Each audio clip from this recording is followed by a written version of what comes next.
Brasil de volta ao mundo. Em mais uma viagem internacional, o presidente Lula esteve em Nova York esta semana para abrir a Assembleia Geral da ONU. É uma tradição, né? O Brasil tem essa prerrogativa de todos os anos abrir a Assembleia. Isso acontece sempre nesta época, no fim do mês de setembro. Lula fez um discurso forte com as características bem marcantes dele, né?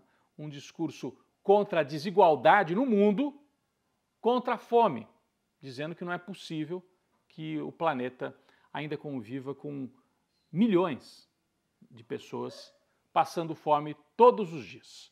Foi um discurso marcante. O Lula é dos poucos estadistas no mundo que tem essa característica, que se preocupa com isso e que é ouvido quando fala sobre isso. Vamos acompanhar. A fome, tema central da minha fala neste Parlamento Mundial 20 anos atrás. Atinge hoje 735 milhões de seres humanos que vão dormir esta noite sem saber se terão o que comer amanhã. O mundo está cada vez mais desigual. Os 10 maiores bilionários possuem mais riqueza que os 40% mais pobres da humanidade. Os governos precisam romper com a dissonância cada vez maior entre a voz do mercado e a voz das ruas. O neoliberalismo agravou a desigualdade econômica e política que hoje assola as democracias. Seu legado é uma massa de deserdados e excluídos.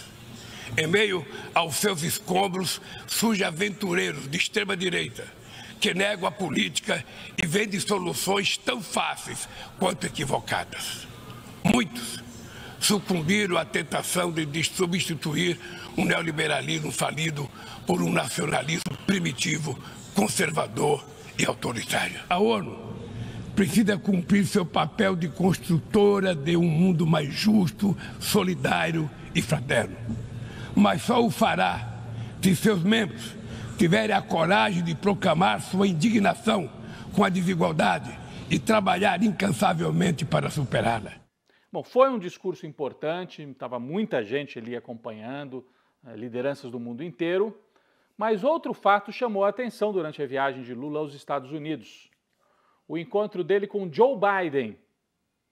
E um fato inédito. Lula e Biden, juntos, aqui ó, a gente tem as imagens, lançaram uma frente internacional em defesa dos direitos trabalhistas. Os dois são muito ligados a esse tema. O Joe Biden é dos políticos nos Estados Unidos com mais ligação no mundo sindical. E o Lula, todo mundo sabe, veio também dos sindicatos.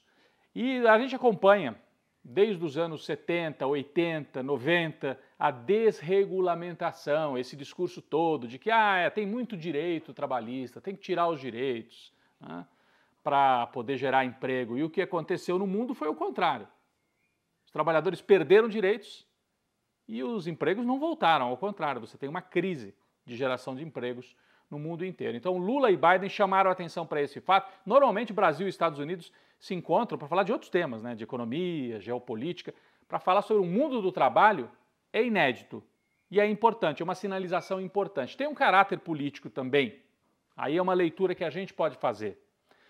O avanço da extrema-direita em vários países, nos Estados Unidos, no Brasil, na Europa, tem a ver com essa desregulamentação. Desde que o Reagan nos Estados Unidos e a Thatcher na Inglaterra vieram com esse discurso neoliberal, você gera na classe trabalhadora, na base social, um mal-estar, porque as pessoas vivem pior, com menos direitos, com menos expectativa, com menos alegria, a gente pode dizer assim. Não é só uma questão econômica. E aí, esse mal-estar, quando vem a crise econômica, vira adesão à extrema-direita.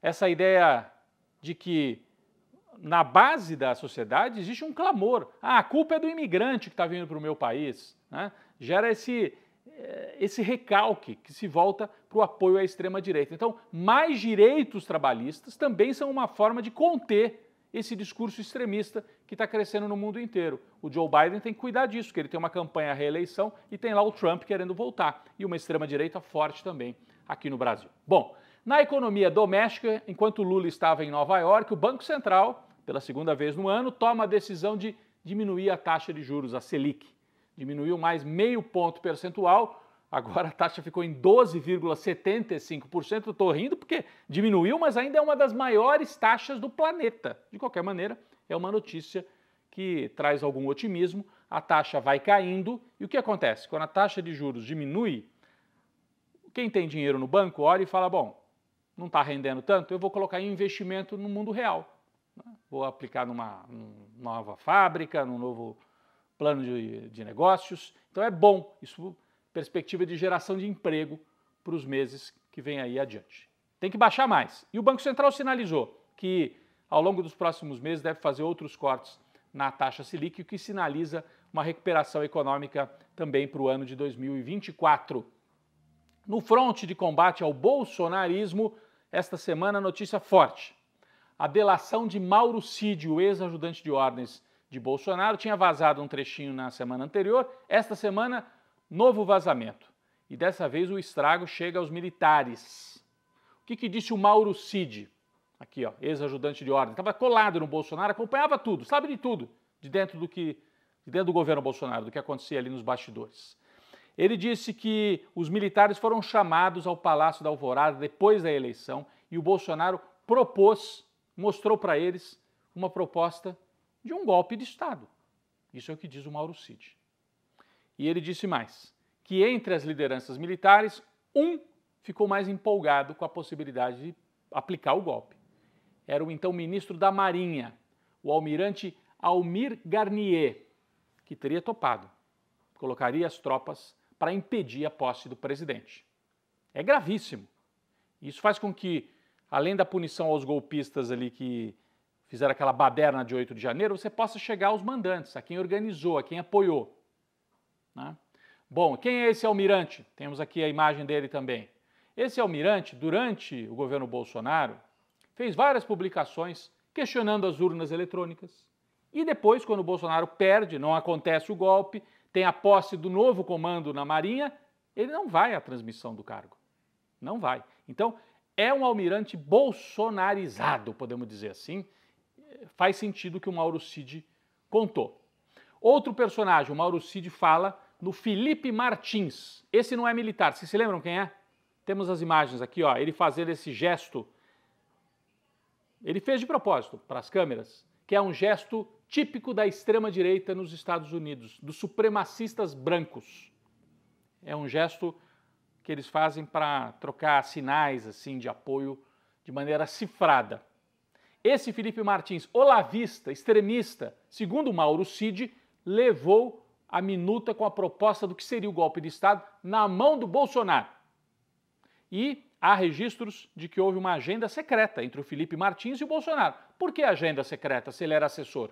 Por que ele foi de maneira secreta ao Palácio? Então, as peças vão se encaixando. Houve uma articulação e uma parte dos militares aceitou. Temos que tomar cuidado porque há uma tentativa do próprio Mauro Cid e de setores militares de circunscrever a crise, dizendo assim, então tá, o Mauro Cid participou, né, tá assumindo, esse almirante aí lança ao mar o almirante porque não vai dar para salvar, mas os generais não. Os generais do Exército foram muito responsáveis e evitaram o golpe de Estado e não deram apoio ao golpe de Estado do Bolsonaro. Isso é uma mentira. Havia naquele período vários generais envolvidos na articulação golpista e era um jogo de ganha-ganha. Se o golpe desse certo, eles estariam por cima, no poder. Se o golpe desse errado, como deu, eles diriam, tá vendo? Nós não aderimos e fomos os garantidores da democracia. Mentira!